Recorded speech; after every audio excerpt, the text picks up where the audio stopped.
First of all, you need to know them for your own life. Because you got to know that there are differences in intelligence. It's really important. If you go into a job and you're not smart enough for that job, you're going to have one bloody miserable time. And you're going to make life wretched for the people around you because you won't be able to handle the position.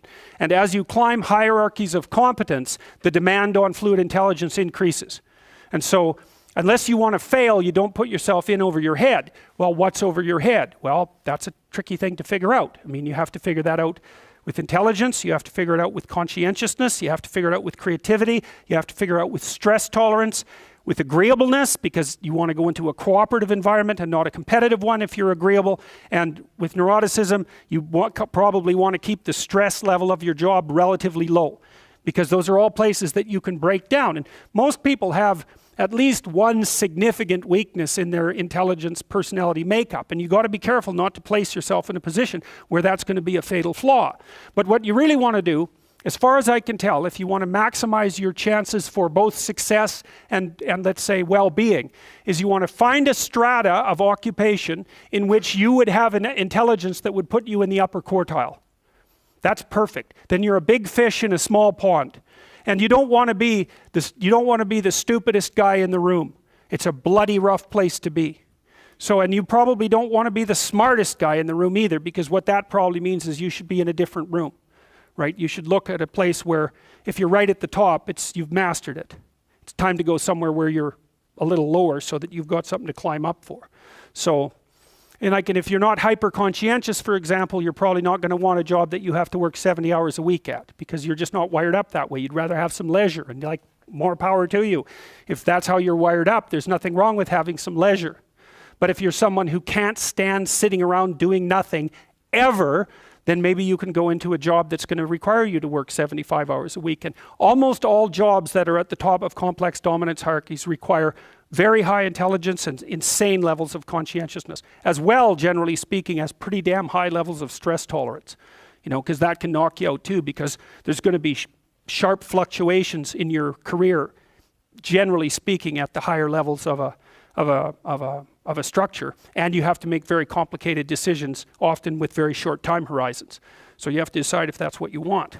So, okay, so how smart do you have to be different things in life? Well, if you have an IQ of 116 to 130, which is 85th percentile and above, so it's one person in 8 up to one person in 130, I believe is 85, 90, 95, is it 95? I think it's 95.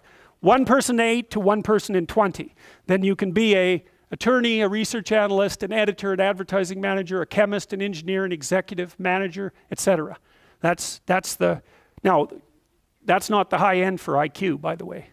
You know, that it can go up, well, it can go up indefinitely, although there's fewer and fewer people as it goes up. So if you want to be the best at what you're doing, bar none, then having an IQ of above 145 is a necessity, and maybe you're pushing 160 in some situations, and maybe that's making you one person in 10,000 or even one person in 100,000. And then also, to really be good at it, you probably have to be reasonably stress tolerant and also somewhat conscientious. So, you know, people, when you think, well, why is it that smart people are at the top of dominance hierarchies? And the answer to that, in part, is because they get there first, right? I mean, everything's a race, roughly speaking, and the faster you are, the more likely you are to be at the forefront of the pack, and intelligence in large part is speed. That's not all of it is. So if you're moving towards something difficult rapidly, the faster people are going to get there first. So IQ of 110 to 115, so that's 85th to 73rd to 85th percentile.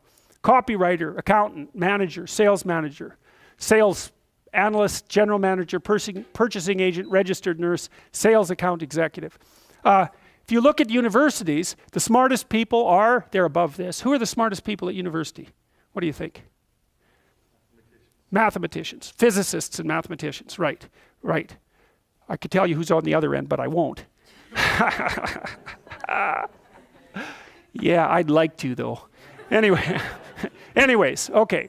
Going down now 103 to 108 is slightly above average, right? 60th to 70th percentile. Store manager, bookkeeper, credit clerk, lab tester, general sales, telephone sales, accounting clerk, computer operator, customer service rep, technician, clerk, typist. So you see at this level, people have some technical skill and some ability to deal with complex things. Okay, that's dead average. 100 is average. Dispatcher in a general office, police patrol officer, receptionist, cashier, general clerical, inside sales clerk, meter reader, printer, teller, data entry, electrical helper. 95th to 98. Machinist, food department manager, quality control checker, security guard, unskilled labor, maintenance, arc welder, die setter, mechanic. Good IQ range for relatively qualified tradespeople. 87 to 93. Messenger, factory production worker, assembler, food service worker, nurse's aide, warehouseman, custodian, janitor, material handler, packer. Now, what you're starting to see is that as you move down the hierarchy, the jobs get simpler. They're more likely to be assigned by other people, or they're repetitive. Because what IQ predicts to some degree is how rapidly you can learn something, but once you've learned it, it doesn't predict necessarily how well you do at it. And so the more repetitive jobs people with lower IQs are more suited to more repetitive jobs. Under 87, is there something? Well, no. Right. That's a big problem. And it's something our society has not addressed at all. Jobs for people with IQs of less than 85 are very, very rare. So what the hell are those people supposed to do? It's 15% of the population. What are they supposed to do? Well, we better figure it out, because one of the things that's happening too is that as the high IQ tech geeks get a hold of the world, the demand for cognitive power is increasing, not decreasing, right? You want to be a teller? Well, those checkout machines, they're not so simple. You want to work at McDonald's? You think that's a simple job? You don't see robots working at McDonald's. And the reason for that is that what McDonald's workers do is too complex for robots to do. So this is a discussion that no one wants to have, but that's okay. It's still a problem, and it has to be dealt with. So the US government, I think I told you this at one point already, it's illegal to induct anyone into the US Army if they have an IQ of less than 83, right?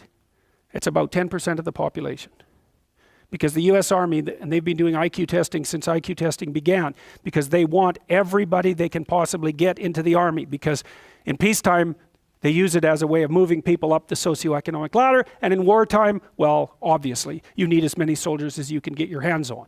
And so you're not going to be any pickier than you have to be. So when the US Army says it's illegal to induct anybody into the armed forces if they have an IQ of less than 83, then you know that they've done it for absolute necessity. Right? And when people have made a finding that contradicts what they want to hear, and they're doing it out of absolute necessity, you can be reasonably true that it's one of those facts that just won't bloody well go away. And so you might think, well, if there's nothing for someone with an IQ of less than 83 to do in the Army, what makes you think that there's something that they can do in the general population? And then the issue is, because the conservatives will say, well, they should just work harder. It's like, sorry, that ain't going to fly. And the liberals will say, well, there's no difference between people anyhow, and you can just train people to do everything. And that's wrong. So they're both wrong, and they're seriously wrong. And the fact that neither side of the political perspective will take a good, cold, hard look at this problem means that we're going to increasingly have a structural problem in our societies, because we're complexifying everything so rapidly that you can't find employment unless you're intelligent. You guys are really going to face this, Lawyers are disappearing like mad. And the reason for that is, you can look it up online. Increasingly, you can do things yourself if you're smart. And so, like, the working class people have been wiped out pretty nicely over the last 30 years by automation and various other things. It's the low end of the white collar class that's coming up next. So I'm not saying that lawyers are in the low end, but low end lawyers are in the low end of the white collar class. So there's still going to be plenty of positions for people who are creative and fast on their feet and super smart. In fact, those people are going to have all the money, and that's already happening to a great degree.